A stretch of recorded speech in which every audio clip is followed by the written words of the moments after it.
You are at Lake Rant, where I rant about whatever my $15 a month plus patrons want me to rant about. You can get one of these by being one of those. This one's for Landoname J. Anal, who says, rant about Under the Scope's god-awful Hidamari sketch video. I used to have a lot of respect for Jack, but ever since he became an unbearable SJW toolbox, he's been pumping out shit like that video. Can we get a cuckle-doodle-doo in the comments? Sick he, him in that Twitter bio, Jack. And then links the video. Okay. I watched it. For the most part, I do not find this a particularly offensive video. It's just the weird, like, plugging in of the idea that these shows are feminist with no justification at all that makes it very strange. It's like, basically the idea of this video, it's called, like, Cute Girls Shows Are Good and Feminist or something like that. And he's basically using Hidamari's sketch to justify what is good about cute girls' shows. But, like, most of what he's saying is good about cute girls' shows is how much variety they have, how different all these shows are from each other, how they can have so many different strengths. But he doesn't really go into all those strengths. He mostly goes into the general strengths of cute girls' shows that are exemplified in Hidamari's sketch. He talks about how Hidamari's sketch has a lot of variety and how it can go into, you know, the styles of all these different shows, but not really about why that's good. Like, what is good about the variety in Hidamari's sketch? Why is it impressive that it can do all these different styles? What are those different styles? What is the difference between them? When he says something like, it has the Iyashike element and also the Nichijoke element, and then, like, doesn't really explain what those terms mean in much detail. You know, I mean, he's not wrong about anything he's saying about Hidamari's sketch. It has all of the strengths and advantages that he mentions. It's just not, it doesn't sell me on the show. It doesn't make me think the show is great and interesting because it, in a very general sense, is, you know, has these elements to it. So, you know, I think it's, as an analysis of Hidamari's sketch or justification of cute girls shows, kind of mediocre and very defensive in an unnecessary way, where it's kind of, clearly he's upset at people who don't like cute girls shows. And I gotta tell you, man, you're not going to end that with a video like this. Like, this is just... It used to be so much worse. Like, back in the late 2000s, when Hidamari's sketch came out, yes, there was a constant battle against cute girls shows. It was like the Western audience was very resistant to them because, for the most part, that was not what anime was popular for in the West. It's popular for violence and, you know, more masculine imagery and more plot-driven shows. And so, like, there was a lot of resistance to it, but there's now a huge sector of people who love these shows in America, you know? They get released stateside, they get subtitled, they have fan communities, they are beloved. Like, you can't act like K-On! Is not, at this point, a well-respected show in the U.S. anime community, even if there's always going to be people who are going to slag it off and who are going to shit on it. They're not going to be convinced by a video like this. They're not going to change them. First of all, they're not going to click on a video that has feminist in the title, and they wouldn't give a shit about that. It wouldn't make them like the show. So it kind of feels like what he's trying to do is defend it from both sides. He's trying to defend cute girls shows from people who say that cute girls shows are pointless and vapid and boring by saying that they're not those things. And then he's also trying to defend it from feminists who claim that these shows are made for men, that they, you know, don't portray women realistically, by insisting that because they are created by women and are not sexualized and are, you know, just showcasing, like, the everyday lives of girls, I guess, that means they're feminist. I don't think that loose a definition of feminist is worthwhile. I don't think story about a woman is enough to say that it is a feminist story.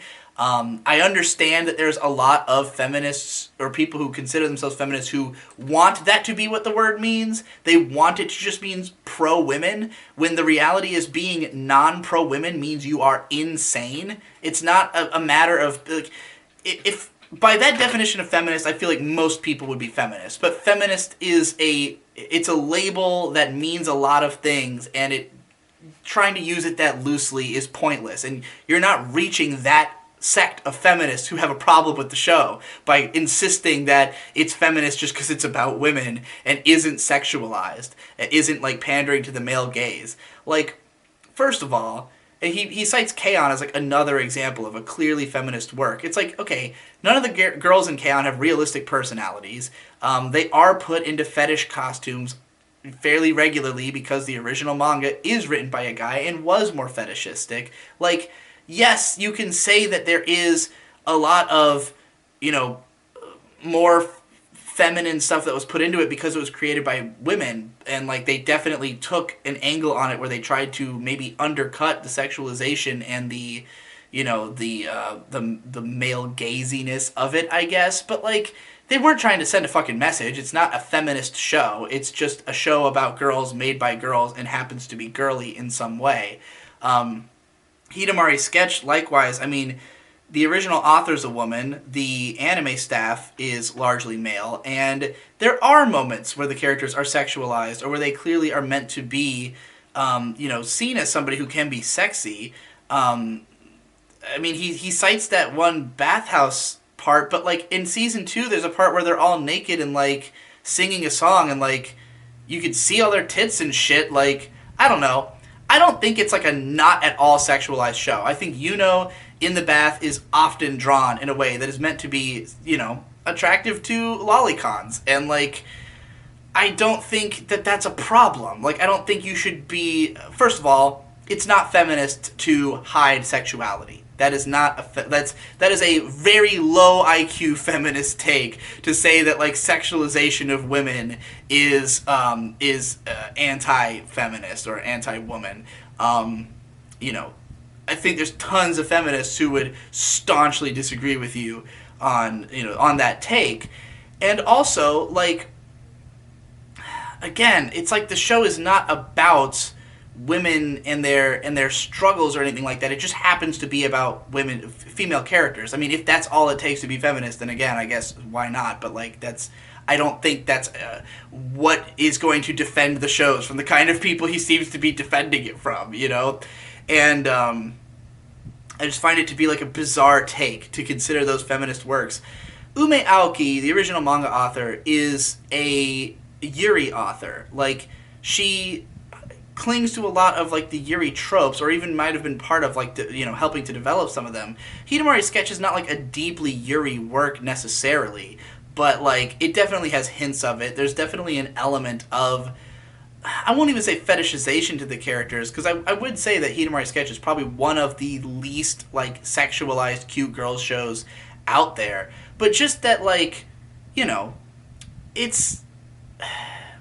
it's weird to me to think of it as a feminist anime. There are anime that I could see describing that way. I think you'd make a better case for like Nana being feminist, because it's really dealing with like feminine issues and like the characters deal with problems because they're women and things like that, and it's clearly is speaking on some of the issues that face women. I would say that is one that is like trying to bring attention to some element of the experience of being a woman. I don't think Hidamari sketch or K-On! Is trying to do that. I think they're extremely general. I think they're as relatable to guys as women. I don't think that they really explore what it means to be a woman in any kind of meaningful way. It's really just that the characters happen to be cute girls, So, I don't know.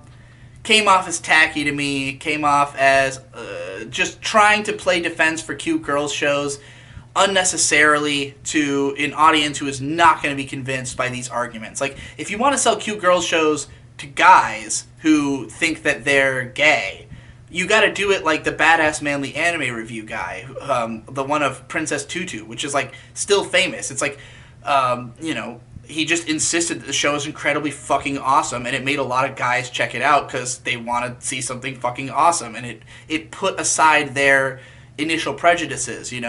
Don't sell it as like, oh, it's meaningful because it's, everyday life has its own pleasures. Just be like, show some fucking hilarious shit. Show the characters being like really interesting, cool people. Sell me, like, I'm sure you could write a character study of Sai or Miyako that would make me think like they were awesome characters and that's why I should watch the show. Or, if you want to sell it to the feminist crowd, just again prove how great the characters are. That like, hey, if you're worried that you're going to be offended by this show because the girls are cute, like look into what they're actually about, and yeah, they're not presented in a hypersexual way.